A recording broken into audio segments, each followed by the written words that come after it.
I want to thank you for your interest in our rent-to-own program. I want to just define for some of you what rent-to-own means first. Rent-to-own does not equal your standard rent. A lot of times buyers will call us and say, yeah, I understand what rent-to-own is. I'm going to rent for a while. I'm trying to get used to the area, and then I may or may not like it. I may or may not buy. The challenge with that, guys, is that the prices, especially in the market we're in right now, are going like this finally. They're rising. And as a renter, you're going to constantly fight that treadmill because you go to rent. You might be working on your credit or working on saving a down payment, which is most people, and meanwhile the prices are flying right by you. The rent-to-own program, as you'll see here in the video, as well as the buyer Q&A videos, is going to lock in your price day one. So just like a homeowner, even though you are renting while you're in this process, just like a homeowner, you're locking in the upside potential of the market. All of that is accumulating to your benefit. Now, about 80% of the market right now, depending on where you live, about 80% of the market cannot qualify for a loan in their present state, or they want more time to qualify even better, meaning better rate, more down payment, etc. So what are some reasons why people can't qualify? Well, bad or no credit is the big one. Sometimes that's caused by divorce or a breakup, death, bankruptcy. Sometimes people are self-employed, which we know here, we're all self-employed. And what happens is maybe the credit's great, but the lender wants to see some time, what the banks call seasoning. Could have been a foreclosure, and many buyers come to us with foreclosure, bankruptcies, things like that, and they need time to go ahead and fix that with the credit repair company. Now, let me walk you through what that means when I say credit repair company, and then the steps that we'll take here, and I do encourage you to watch the buyer Q&A videos after this. So the pre-screen company is not us, it's a third-party company. You can actually, at the end of this, I'll give you their website. You can be proactive and go ahead and get started on that on your own, whether you look at one of our homes or not. What they do is they're going to talk to you, and they're going to look at your whole picture.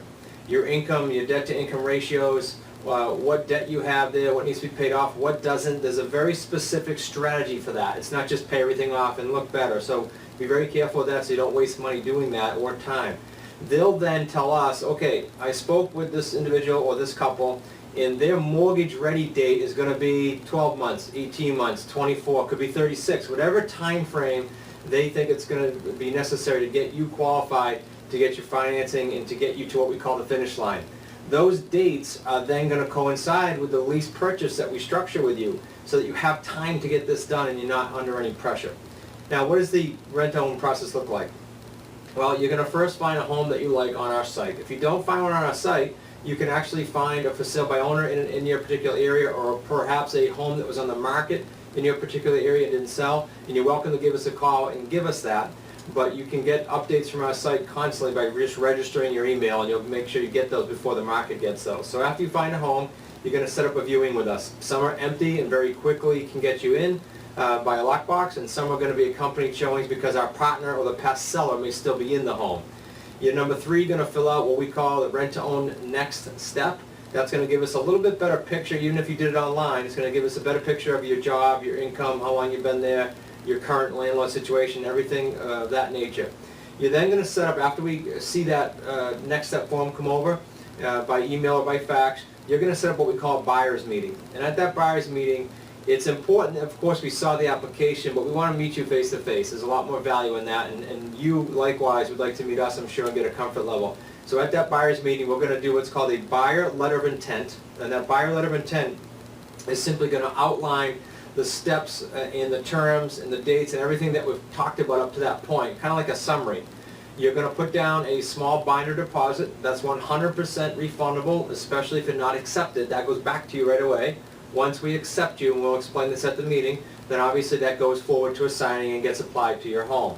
So it's just a binder deposit to hold your application until such time we make a decision internally to accept you or not for the program. After that buyer's meeting, let's say you're accepted, you're notified, 2, 3, 4, maybe up to 7 days, not longer than that, later, you're in the attorney's office or our office with our attorney signing the formal lease purchase agreement and the necessary forms that support that. The deposit, I mentioned a binder deposit.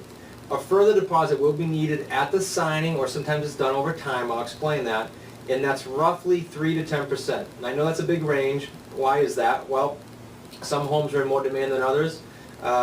Most banks, when you go finance 12, 24, 36 months later, are going to want to see at least 3 to 3.5, if not 10 for some of the higher end homes, sometimes as much as 20.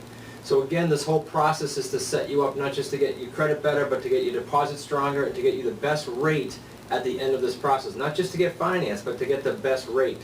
Now, can you do 3 to 10% up front?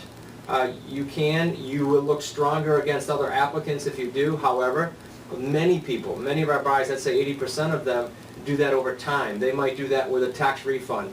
They might do that by pulling some money out of a 401k at work. They might do that from family help or family members coming into the property with them. Credit cards, bonuses from work. We recently put a state trooper in a home. He had retroactive pay as he was about to become a sergeant, and he coincided those dates with us, so he gave us chunks of deposits as he went. Now he gets to the end finish line to go finance, he's going to have upwards of 7.5%, 8%. That looks very, very strong with the banks. So that's what I mean by deposit. Now I said earlier on, if you want to get a jump on the credit repair, go ahead and go to mycreditteam.com, mycreditteam.com. Put in a promo code, PREFO. They'll know that you work within our program. Paul is the owner of that company, or his wife Joanne. They'll both help you. mycreditteam.com, promo code PREFO. Hope this was helpful, guys. Go ahead and jump on the other area of the site that has the buyer Q&A on it, and we look forward to getting you into a home.